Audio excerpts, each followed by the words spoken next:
everybody. As of the last few days since everything's going on in Syria, um, the one thing that I read today on the internet was that that someone that was being attacked said they recognized the terrorist as being Chechenians. That's my first thing. The second thing is I don't know how much truth there is to that, but are any Arab countries coming up and saying, "Hey, we're going to help you, we're going to save you," or is the world just standing by and watching them be slaughtered?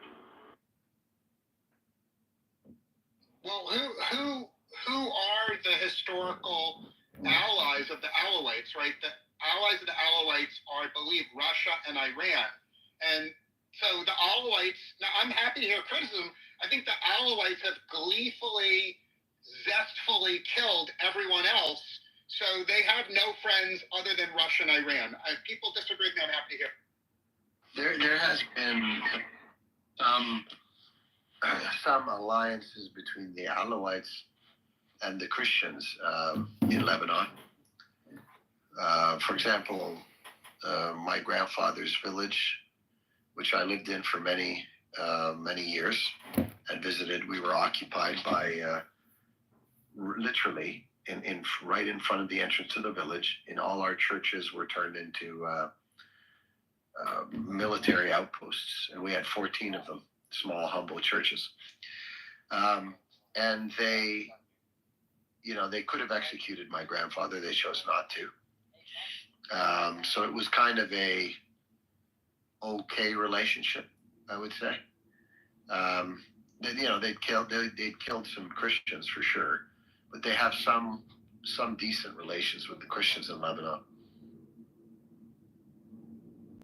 It's a mess. It's an absolute mess over there, and it'd be nice if the world could open their eyes to it and to say, okay, these savages that are, I don't even know actually who's the bigger savage here, if it's the Golan or whatever his name is, people, or the Alawites that were maybe starting it. I don't know. I think there's some conflicting reports on that the Alawites were maybe uprising, but I don't know if that's true or not. The point being is that under the Assad regime for 20 years, the Alawites did tremendous damage to Syria and waged war against their own people and used chemical weapons. And, so, I mean, I could see how the rest of Syria probably has it out for them. I don't know the full dynamics there. And to be, maybe this doesn't sound good, but, well, I don't know, put it in a nice way. But the Assad regime and the Alawites are no friend of Israel. In fact, they were a very significant enemy that wanted us dead. And they aided and abetted Iran and Hezbollah to harm us and to kill us. Yeah, they weren't very. My view of what's best for Israel, I'm happy to hear criticism. My view of what's best for Israel is for America to sign peace treaties with every country in the world. I want America to end all military involvement with the world and use the entire weight of the American military to crush Iran.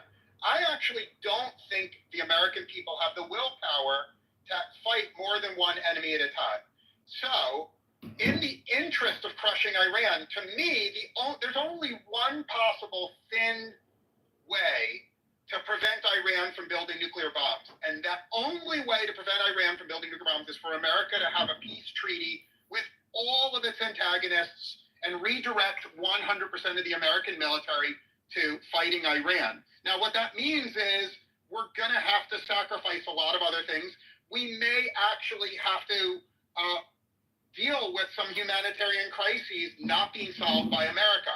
And the reason is, in my view, I'm about to land my plane, if America gets involved in a peacekeeping mission in Syria or bombing this or doing that, I think that it subtracts from the possibility of America solving Iran. And the bottom line is, to me, there's only one existential threat to America in the world, and that's Iran, and 100% of the military is being focused. Now, I'm not retarded. I know no one in the room agrees with me, but that's my... You are retarded.